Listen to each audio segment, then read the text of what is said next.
The Brussels International Exposition has taken the city by storm, drawing in crowds from across the world.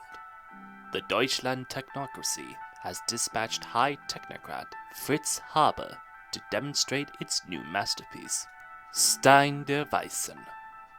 This marvelous invention is capable of turning all it comes in contact with into clean and usable energy, and promises a golden age for the civilized world. Many forces gather within the crowd. Agents of rival technocrats seeking Haber's formula, servants of Edison and Tesla sent to discover if this miracle poses a threat to their masters. Spies of the few remaining monarchies seeking a power capable of retaking their kingdoms. Yet far off, one other force lurked. Within a small speakeasy, the wickedest man in the world sipped a glass of green liquid and was joined by the woman who had dedicated herself to Haber's ruin. The woman spoke. "No bloodshed, or I'm out." The beast answered with a forked tongue. "I assure you, no one shall be harmed. Now enjoy your drink. Our companions shall join us soon." Within the technocracy's exhibits, crowds were awed by the seemingly magical developments made by its scientists. Animals capable of regenerating entire limbs wandered exquisite cages, and chemical lamps capable of changing color with a simple gesture hung from the ceiling. Men connected to large tanks of gas by breathing masks lifted entire train carts and bent solid steel for the amusement of laughing children. At the end of the hall, a great stage covered by green velvet drew a mass of expectant viewers. Behind the curtain, Fritz Haber prepared his speech amid a swarm of fussing attendants and lab techs. Last tests were performed upon the reinforced canister at the back of the room as the man once known as the father of chemical warfare, soon to be known as the bringer of the Golden Age, straightened his bow tie and tucked his handkerchief into his pocket. "Ladies and gentlemen, I require no introduction. You have seen my work, unless of course you hail from that backward place once known as America, in which case, welcome to the civilized world." A lab tech chuckled, dropping a wrench during the lapse in focus. Haber turned, glaring at the man until he picked up the tool and backed away behind the tank. The interruption dealt with, Haber began again. "I have created many things within my life, including many wonders within this very hall. Now some say I have changed the world, yet this is my magnum opus. The tank behind me contains a substance developed over the last 5 years of my life. Often, I have been questioned about my work. My colleagues would tell me, 'Haber, you need to sleep,' or 'Haber, you can't just eat bratwurst und frieden.' Well, my friends, my work is done, and now I shall eat like a Kaiser and hibernate for a year. But first, I shall bring about a new golden age. This substance, which I have named der Stein der Weisen, can transform any object from matter to energy quickly and safely. Not only is this process safe, it is also 100% efficient. My wonderful assistant shall now demonstrate." A lab tech stepped forth with a handful of coins and a small lamp. Another siphoned a small amount of the gas from the tank into a reinforced goblet, and carefully carried it to Haber. He placed the goblet upon the table, attached the lamp using a long wire, and held the apple above its mouth. Tendrils of smoky vapor reached towards it, hungering for the sweet flesh. Haber dropped the apple. There was no flash, no noise, not so much as a puff of smoke. Yet the lamp ignited, burning bright and lighting Haber's aged face. "Ladies, gentlemen, good night!" Haber, bowing low, unplugging the lamp from the goblet, and was shrouded in dark. Across the city, up on a high bridge, hooded figures gather. The beast is amongst them. The woman is not. Instead, she stands in front of a stage covered by red velvet, a bloody mark on her back. The crowd's hum grew to a roar. Speculation as to what the famous Haba would produce next ran wild. Some spoke of immortality, others of mystical power or ancient beasts risen anew. Some did not speak at all, such as the cloaked man with lightning in his eyes, or the suited woman with the copper mechanical arm, or the woman in the red dress and cloak who glared towards the stage, muttering of sins long forgotten. She scratched at the marks on her back, for though they did not hurt, the power within them felt like crawling insects.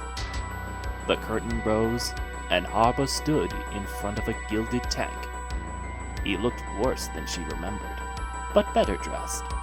The technocracy's green and gold suited him. He began to speak. "Ladies and gentlemen, I require no introduction." Before he could continue, the woman spoke. "I shall give you one anyway. You are Fritz Haber, arch-murderer. You hide behind the technocracy, just as I hid within the shadow of your sins. I have seen those you killed.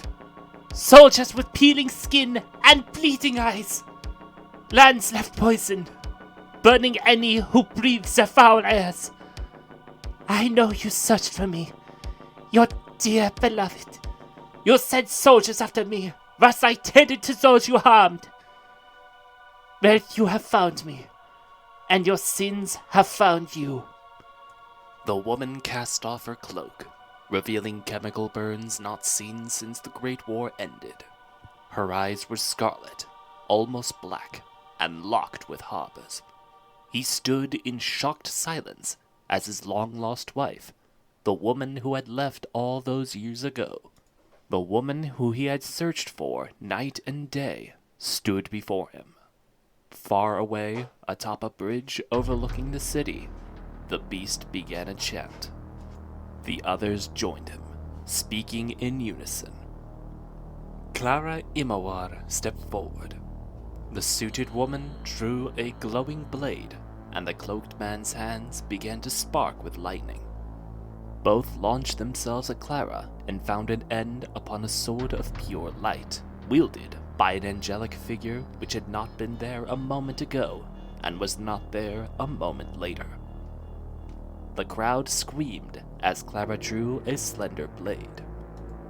Abba scrambled backwards as lab techs rushed from the stage.